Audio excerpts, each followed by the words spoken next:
Winter isn't far away. Boats will be few and the surface fish will be swimming deep. If you must study, then study food and how to get it.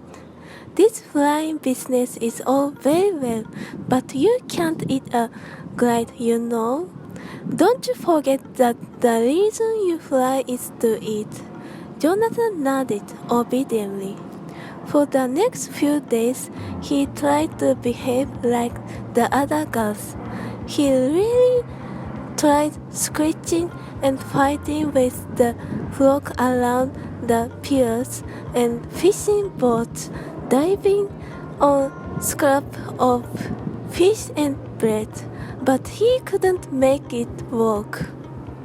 It's all so pointless, he thought deliberately, dropping a hard-won anchovy to a hungry old girl chasing him. I could be spending all this time learning to fly. There's so much to learn. It wasn't long before Jonathan Gull was off by himself again, far out at sea, hungry, happy, learning. The subject was speed, and in a week's practice he learned more about speed than the fastest gull alive. From 1,000 feet, flapping his wings as hard as he could, he pushed over into a blazing steep dive towards the waves and learned why gulls don't make blazing steep power dives.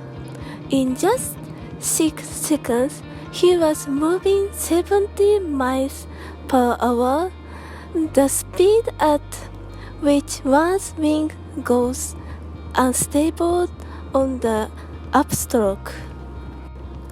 Time after time it happened.